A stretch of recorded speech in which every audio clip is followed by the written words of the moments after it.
সুপ্রভাত, ম্যাথবতে তোমাদের স্বাগত। আজকের ক্লাসে আমরা মাধ্যমিক গণিতের রাশিবিজ্ঞান অধ্যায় থেকে সংখ্যাগুরু মান নির্ণয় করতে শিখব। এর জন্য আমরা দুই রকম তথ্য ব্যবহার করব। একটা ডিসক্রিট ডাটা বা বিচ্ছিন্ন তথ্য, আরেকটা হচ্ছে কন্টিনিউয়াস ডাটা বা অবিচ্ছিন্ন তথ্য। এই দুটো তথ্যর মাধ্যমে কি করে সংখ্যাগুরু মান বের করতে হয় এই বিষয়টা আজকে আমরা জানব। চলো শুরু করি। সংখ্যাগুরু মান নির্ণয়ের জন্য বিচ্ছিন্ন তথ্য হিসেবে আমি একটা তথ্য তুলে ধরছি, দেখে নাও। লেখা আছে 1, 3, 2, 8, 10, 8, 3, 2, 8, 8 এর সংখ্যাগুরু মান বের করতে বলেছে। এইখানে খেয়াল করে দেখো যে এই তথ্যগুলো দেওয়া আছে, 1 দেওয়া আছে, 2 দেওয়া আছে, 3 দেওয়া আছে, আর 8 আর 10 দেওয়া আছে। তথ্যটা দেখেই তুমি বুঝতে পারছো যে এখানে কিন্তু 8টা দেওয়া আছে কতবার, দেখো 1, 2, 3, 4, 8টা দেওয়া আছে 4 বার। একটা দেওয়া আছে দেখো কতবার, একটা দেওয়া আছে একবার। আমি শুধু এটা রাফে করছি, তোমরা যদি সরাসরি লিখে দাও তাও কিন্তু হবে।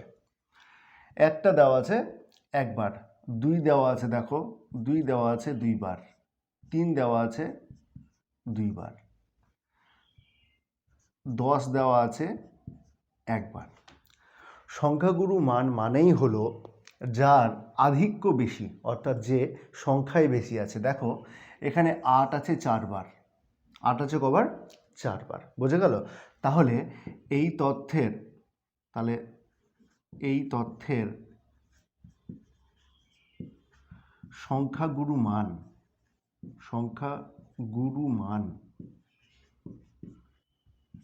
8।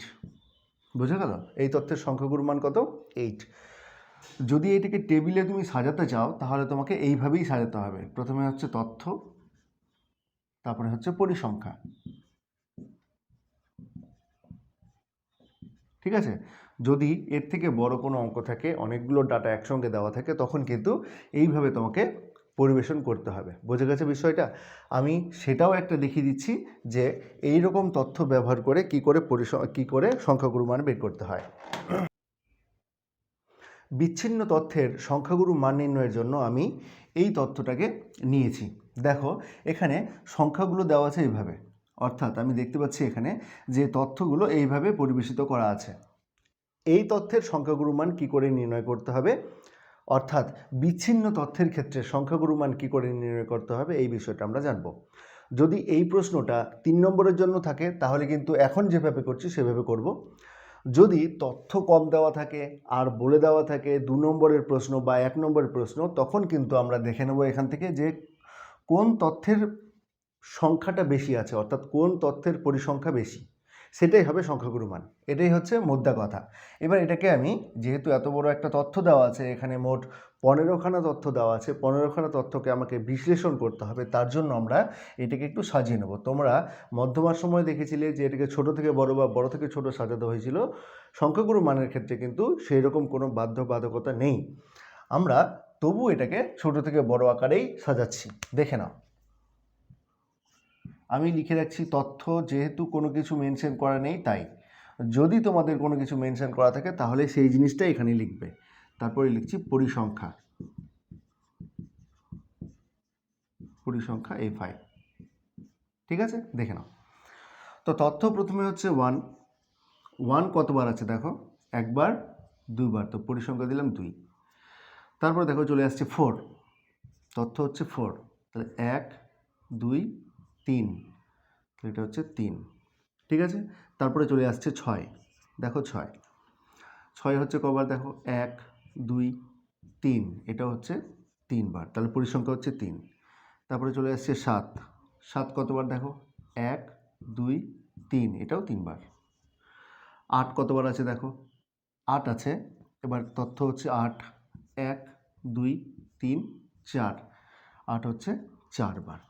তাহলে এই যে পরিসংখ্যা বিভাজন তালিকাটা আমরা পেলাম, এই পরিসংখ্যা বিভাজন তালিকার মধ্যে দেখো পরিসংখ্যা সব থেকে বেশি কোনটা আছে, 4। তাহলে কোন তথ্যের পরিসংখ্যাটা সব থেকে বেশি, 8-এর। তাহলে এই 8টাই হলো সংখ্যাগুরু মান। বুঝে গেল? তাহলে অতএব তথ্যটির সংখ্যাগুরু মান সমান 8। বোঝা গেল বিষয়টা? এই হচ্ছে বিষয়। এবার আমরা কন্টিনিউয়াস ডাটার ক্ষেত্রে অর্থাৎ গ্রুপ ওয়াইড ডাটার ক্ষেত্রে কি করে সংখ্যাগুরু মান বের করে সেইটা এবার দেখব। চলো তাহলে।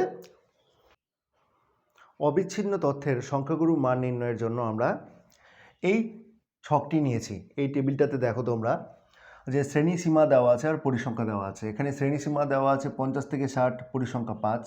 এটা 60 থেকে 70, পরিসংখ্যা 50। 70 থেকে 80, পরিসংখ্যা 40। 80 থেকে 90, পরিসংখ্যা 20। 90 থেকে 100, পরিসংখ্যা 6। বুঝে গেছে? তোমরা এই সীমানাটার দিকে ভালো করে খেয়াল করে সীমার দিকে ভালো করে খেয়াল করে দেখো যে এটা 60-এ শেষ হচ্ছে, এটা 60-এই শুরু হচ্ছে। অর্থাৎ এই যে শ্রেণী দেওয়া আছে, শ্রেণী যে অন্তরগুলো দেওয়া আছে, এইটা কিন্তু শ্রেণী সীমানাতে দেওয়া আছে। অর্থাৎ আমাদের কাজ একটু কমে গেছে। যদি এইটা সীমাতে দেওয়া থাকে, অর্থাৎ এইটা যেখানে শেষ হচ্ছে এইটা যে ওইখানে শুরু যদি না হয়, অর্থাৎ এটা এবং এটার মধ্যে যদি একটা গ্যাপ থেকে যায়, তাহলে কিন্তু সেই শ্রেণী সীমা থেকে সীমানায় কনভার্ট করতে হবে। আমরা আগের ক্লাসগুলোতে দেখেছি কিভাবে শ্রেণী সীমা থেকে সীমানাতে যেতে হয়। তাহলে যেহেতু আমাদের এই অঙ্কটাতে শুধুমাত্র সীমানাতেই দেওয়া আছে, আমাদের একটা স্টেপ আমরা একটু কম করব। দেখে নাও, তাহলে সরাসরি আমাদের অঙ্কটা হয়ে যাবে। সংখ্যাগুরু মান নির্ণয়ের ক্ষেত্রে মাধ্যমিকে তোমাদের শেষের দাগের অঙ্কে 3টে অঙ্কের মধ্যে 2টো অঙ্ক করতে হয়, 4 নম্বর করে এক একটাতে থাকে, এবং সেখানে সংখ্যাগুরুর মান বের করা নিয়ে একটা অঙ্ক থাকেই থাকে। এবং মাধ্যমিকে যতগুলো অঙ্ক আছে সবথেকে সোজা অঙ্ক হচ্ছে এই সংখ্যাগুরু মান নির্ণয়। ঠিক আছে? চলো তাহলে আমরা দেখে নিচ্ছি কীভাবে সংখ্যাগুরু মান নির্ণয় করতে হবে। আমরা এই পরিসংখ্যা বিভাজন তালিকাতে আমরা প্রথমে যেটা খেয়াল করব যে শ্রেণী সীমানাতে দেওয়া আছে কিনা। আমি দেখলাম যে সীমানাতে দেওয়া আছে। এরপরে আমরা খেয়াল করব পরিসংখ্যার দিকে। পরিসংখ্যা এখানে কোনটা বেশি আছে? আমি দেখছি এখানে পরিসংখ্যা সবথেকে বেশি আছে 50। তাহলে এই 50-এর যে শ্রেণীটা, এটাই হবে সংখ্যাগুরু সংবলিত শ্রেণী। বোঝা গেল? তাই লিখব অতএব সংখ্যাগুরু সংবলিত শ্রেণী সমান 60 থেকে 70। ঠিক আছে? অতএব সংখ্যাগুরু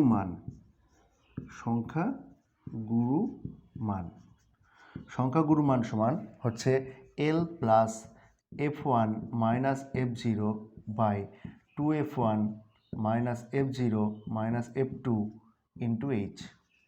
এবার এই বিষয়গুলো আমরা ডান দিকে ডেসক্রাইব করে দেব যে এই বিষয়গুলো আসলে কি। দেখে নাও। তাই লিখছি প্রথমে L। এলটা কি ডিনোট করছে? সংখ্যাগুরু সংবলিত শ্রেণীর নিম্ন সীমানা। তাই লিখব সংখ্যাগুরু সংবলিত শ্রেণীর নিম্ন সীমানা। ঠিক আছে? এল। F1 কি? প্রথমে F0 দিই। F0টা কি? F0 হচ্ছে সংখ্যাগুরু সংবলিত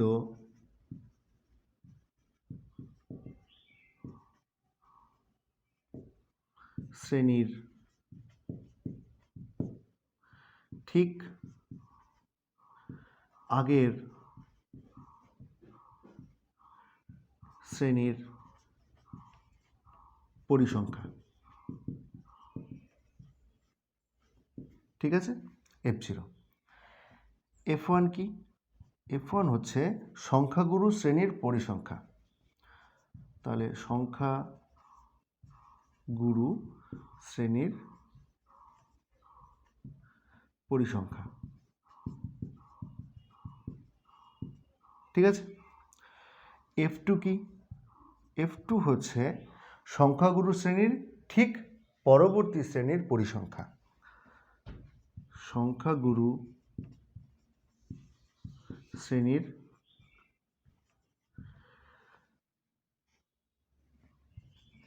ঠিক পরের শ্রেণীর পরিসংখ্যা। পরিসংখ্যা, ঠিক আছে। তাহলে আমরা পেলাম এল, পেলাম F1, পেলাম F0, পেলাম F2 পেয়ে গেলাম। এবার এইচ বলতে হবে। এইচটা কি? এইচ হচ্ছে শ্রেণী দৈর্ঘ্য। অবশ্যই এখানে বলে দেওয়া দরকার যে সংখ্যাগুরু সংবলিত শ্রেণীর শ্রেণী দৈর্ঘ্য, ঠিক আছে। এবার এই মানগুলো আমরা এখানে বসাবো, দেখে নাও। তাহলে এলটাকে আমরা কি বললাম, যে সংখ্যাগুরু সংবলিত শ্রেণীর নিম্ন সীমানা। এখানে দেখো নিম্ন সীমানা কত আছে, 60, তো 60 বসিয়ে দিলাম। প্লাস F1 কোডটা দেখে নাও খেয়াল করে। F1 হচ্ছে সংখ্যাগুরু, দেখো এখানে সংখ্যাগুরু শ্রেণীর পরিসংখ্যা, তো সংখ্যাগুরু শ্রেণীর পরিসংখ্যা হচ্ছে 50, তো 50, ঠিক আছে। F0 মানে ঠিক তার আগেরটা, কত, -5 বাই 2 গুণ 50 মাইনাস F0 মানে এইটা 5 মাইনাস F2 মানে কত, 40। বোঝা গেছে বিষয়টা? মানে পরেরটা ইন্টু এইচ মানে কত, সংখ্যাগুরু শ্রেণীর শ্রেণী দৈর্ঘ্য, মানে কি 70 থেকে 60 বিয়োগ মানে হচ্ছে 10। বোঝা গেছে বিষয়টা? দেখে নাও তাহলে কত হলো, 60 যোগ এটা হবে কত, 55, এটা হবে, সরি ভুল করলাম, এটা হবে 45 বাই, এবার দেখো 2 50 100 আর 5 আর 40 45, 100 থেকে 45 বিয়োগ করলে কত হয়, 55 গুণ 10। বুঝতে পেরেছো কিনা দেখে নাও। কি বলেছে, 100 থেকে 45 বিয়োগ করব, তাহলে হবে কত, 55। 5 দিয়ে কাটাকুটি করে দিচ্ছি, 5 9 45, 5 11 55, তাহলে 9 10 90কে 11 দিয়ে ভাগ। চলো লিখছি তাহলে, 60 যোগ 90কে 11 দিয়ে ভাগ করলে কত হয়, 11 8 88 দশমিক, তাহলে 88 কত দিলে, 90 2 দিলে, তাহলে নামবে 0, তাহলে 11 একে 11 হলো, তাহলে 11 কত দিলে 20, 9 দিলে আবার 0 নামবে, তাহলে 11 8 88, তাহলে আবার 2 হবে 0, 11 একে 11, ঠিক আছে। আমরা 3 ঘর পর্যন্ত নিলাম, কেন, কারণ হচ্ছে আমরা 2 ঘর পর্যন্ত রাখবো তাই। তাহলে এইটাকে যদি আমরা 2 ঘর পর্যন্ত রাখি তাহলে কি দাঁড়াবে, 60 প্লাস 8.18, ঠিক আছে। তাহলে ইকুয়ালস টু, তাহলে 60 আর 8 কত, 68.18 প্রায়। তাহলে এই তথ্যের সংখ্যাগুরু মান হলো 68.18 প্রায়।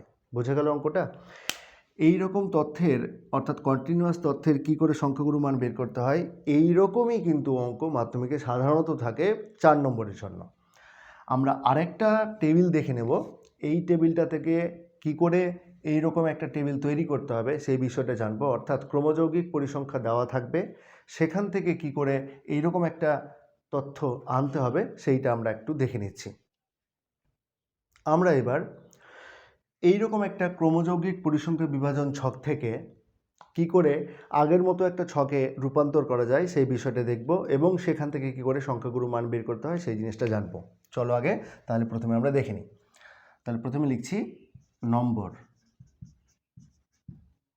তারপর লিখছি ছাত্রছাত্রীর সংখ্যা, যেহেতু ক্রমযৌগিক পরিসংখ্যা বিভাজন ছক বলেছে তাহলে এখানে লিখে দিচ্ছি আমি ক্রমযৌগিক পরিসংখ্যা, তারপর লিখছি ছাত্রছাত্রী সংখ্যা,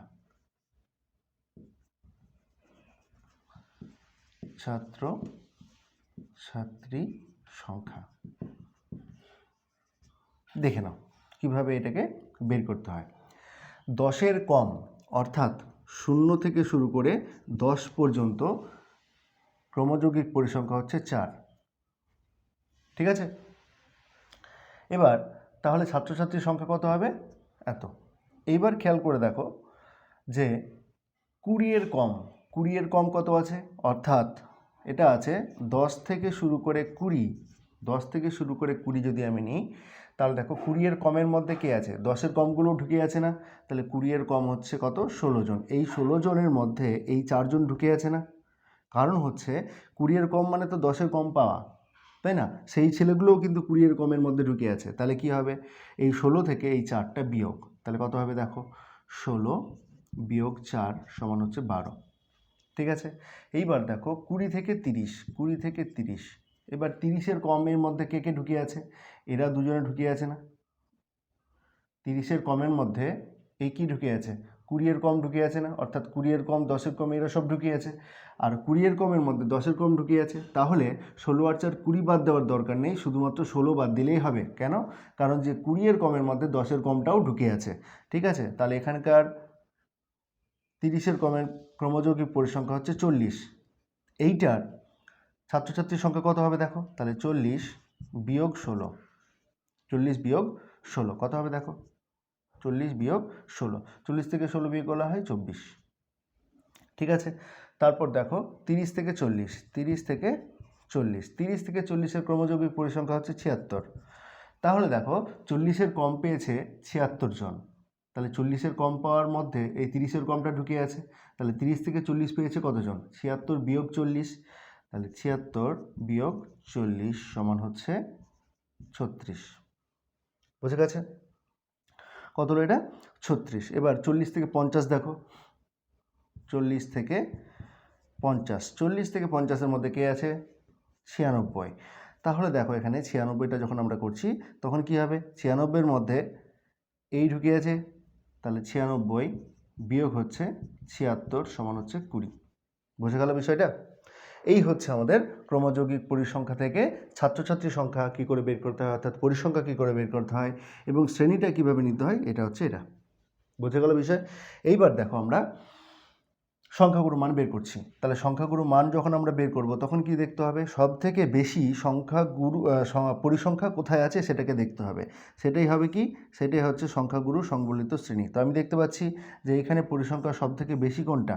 36। তাহলে এইটাই হচ্ছে 30 থেকে 40, এটাই হচ্ছে সংখ্যাগুরু সংবলিত শ্রেণী। তাহলে এইটা প্রথমটা, এইটা হচ্ছে এল, ঠিক আছে, এইটা হচ্ছে F0, এইটা হচ্ছে F1, এইটা হচ্ছে F2, আর H মানে হচ্ছে 40 থেকে 30 বাদ। বুঝে গেছে? এবার এখানে শুধু মানগুলো বসাচ্ছি, যেহেতু তোমরা আগেই আমি দেখিয়েছি যে কিভাবে এইরকম তথ্য দেওয়া থাকলে সংখ্যাগুরু মান বের করতে হয়, তাহলে সরাসরি আমি কিন্তু এখানে সূত্রটা লিখে দিচ্ছি। তাহলে অতএব সংখ্যাগুরু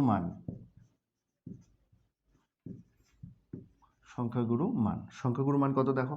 সংখ্যাগুরু মান হচ্ছে L plus F1 minus F0 by 2F1 minus F0 minus F2 into H। ঠিক আছে, L কত দেখো? এখানে L হচ্ছে 30, তাহলে 30 প্লাস F1 কত? F1 হচ্ছে 36, তাহলে 36 মাইনাস F0 কত দেখো? 24 বাই 36 দুয়ে কত? তাহলে লিখে দিচ্ছি 2 গুণ 36 বিয়োগ F0 মানে হচ্ছে 24 মাইনাস F2 কত? F2 হচ্ছে 20, F2 হচ্ছে 20, বুঝে গেল? ইন্টু H, H কত? 10। এই যে 40 থেকে 30 বিয়োগ করলে হচ্ছে 10, তাহলে লিখলাম এটা। তাহলে 30 যোগ 36 থেকে 24 বিয়োগ করলে হয় 12। এবার দেখো 36 থেকে 36 দুয়ে 72, 72 থেকে 24 বিয়োগ করলে হয় 48, 48 থেকে 20 বিয়োগ করলে হয় 28 গুণ 10। ঠিক আছে, এইবার দেখো এটাকে আমরা করছি 4 7 28, 4 3 12, তাহলে এটা দাঁড়ালো 30 যোগ 30, 10 3 30, 30 বাই 7, তাহলে 7 4 28, 7 4 28, 2 নামলো, দশমিক নিলাম 0 হলো, তাহলে 7 2 14, 14 কত দিলে 20, 6 দিলে আবার দশমিকের জন্য 0 নামলো, তাহলে হলো 60, 7 8 56, তাহলে আবার 4 হলো, 0 হলো, 40 হলো, 7 5 35 সমান চিহ্ন 30 যোগ 4.29। ঠিক আছে, যেহেতু 2 ঘর পর্যন্ত আমরা নেব, এর যোগ করলে কত হবে? 34.29 প্রায়। বুঝে গেছে? এটাই হচ্ছে এই তথ্যের সংখ্যাগুরু মান। ঠিক আছে, এইবার এই তথ্যটাই যদি একটু অন্যভাবে দেওয়া থাকতো, তখন কি করতাম? অর্থাৎ আমরা এখানে দেখতে পাচ্ছি যে এটা কিন্তু ক্ষুদ্রতর সূচক দেওয়া আছে, অর্থাৎ দেখো 10-এর কম, 20-এর কম, 30-এর কম, 40-এর কম, 50-এর কম। ঠিক আছে, চলো এইটাই যদি আবার আমরা যখন কম দেওয়া ছিল তখন আমরা বিয়োগ করেছি, এটা যদি আবার বেশি দেওয়া থাকে অর্থাৎ বৃহত্তর সূচক দেওয়া থাকে তখন কীরকম করতে হবে সেটাও আমরা একবার দেখে নিই। আমরা এই পরিসংখ্যা বিভাজন ছকের সংখ্যাগুরু মান নির্ণয় করব, তার জন্য এইটাকে আদর্শ আকারে সাজাতে হবে। ভালো করে খেয়াল করে দেখো, আগের যে আমরা অঙ্কটা করলাম সেখানে কিন্তু ক্রমযৌগিক পরিসংখ্যা ক্ষুদ্রতর সূচক ছিল, এখন কিন্তু ক্রমযৌগিক পরিসংখ্যা বৃহত্তর সূচক এসছে, যে এখান থেকে কিন্তু বেশি থেকে আস্তে আস্তে কম হয়ে হয়ে যাচ্ছে।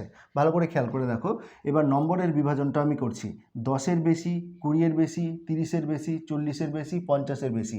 ভালো করে খেয়াল করে দেখো, 10-এর বেশি, তার মানে শ্রেণীটা হবে 10 থেকে, প্রথম শ্রেণীটা হবে 10 থেকে 20। এই 10 থেকে 20-র মধ্যে ক্রমযৌগিক পরিসংখ্যা কত? 10-এর বেশি, তাহলে 10 থেকে 20 পর্যন্ত নিচ্ছি, তাহলে সেখানে কে থাকবে ক্রমযৌগিক পরিসংখ্যার? এটা হবে 96। বুঝে গেল? 10-এর বেশি, 10 থেকে 20-র মধ্যে আমরা রাখতে চাইছি, তাহলে ছাত্রছাত্রী সংখ্যা কত হবে? ভালো করে খেয়াল করে দেখো, ছাত্রছাত্রীর সংখ্যা হবে, দেখো এখানে ছিল 10-এর বেশির মধ্যে কিন্তু 20-এর বেশিটাও ঢুকে আছে, ঠিক আছে, 20-এর বেশিটাও ঢুকে আছে। তাহলে আমরা যদি 96 থেকে 76 বিয়োগ করে দিই, তাহলে সেটা 10 থেকে 20 নম্বর পেয়েছে এরকম ছাত্রছাত্রীর সংখ্যা বেরোবে। তাহলে এটা কী করব? 96 বিয়োগ 76 সমান কত? দেখো 20, ঠিক আছে। এবার 20 থেকে 30, 20 থেকে যখন 30 করব, অর্থাৎ কি 20-এর বেশি, এখানে 30-এর বেশি, তাহলে এখান থেকে এটা বিয়োগ করব, এটা হবে কত? 76। তাহলে 76 থেকে 40টা বিয়োগ করব, তাহলে 76 বিয়োগ 40 সমান হচ্ছে কত? 36। বোঝা গেছে? 30 থেকে 40, অর্থাৎ 30-এর বেশি, 30-এর বেশি পরিসংখ্যা কত বলেছে? 40। ওখানে দেখো 40-এর বেশি কে আছে? 40-এর বেশি আছে 16, তাহলে 40 বিয়োগ 16 সমান কত? দেখো 40 থেকে 16 বিয়োগ করলে হয় 24, ঠিক আছে। 40 থেকে 50, 40 থেকে 50 কে আছে? দেখো 40 থেকে 50 আমি নিচ্ছি, তাহলে 40 থেকে 50-এর ক্রমযৌগিক পরিসংখ্যা হচ্ছে 16। সেখান থেকে যদি আমি 50-এর বেশিটা বাদ দিয়ে দিই, তাহলে 40 থেকে 50 পড়ে থাকবে, তাহলে 16 বিয়োগ হচ্ছে 4 সমান হচ্ছে 12। বুঝে গেল? এইবার দেখো 50-এর বেশি বলেছে, মানে কত? 50 থেকে 60 পর্যন্ত আমি এটা নেব, 50-এর বেশি, তাহলে 50-এর বেশি কতজন আছে? দেখো 4 জন, তাহলে এটা হবে 4 জন। বোঝা গেল? তোমরা ভালো করে খেয়াল করে দেখো, যখন ক্ষুদ্রতর সূচক ছিল তখন কিন্তু আগে একটা শ্রেণী হয়ে যাচ্ছিল, এখানে কিন্তু পরে একটা শ্রেণী হচ্ছে, এইভাবে, ঠিক আছে। এবার এখান থেকে তোমরা খুব সহজেই দেখতে পাচ্ছ যে এটা হচ্ছে সবথেকে বেশি পরিসংখ্যা, অর্থাৎ এইটা হচ্ছে সংখ্যাগুরু সংবলিত শ্রেণী, ঠিক আছে। এবার আমরা আগের নিয়মে এইখান থেকে কিন্তু খুব সহজেই সংখ্যাগুরু মান বের করতে পারবো।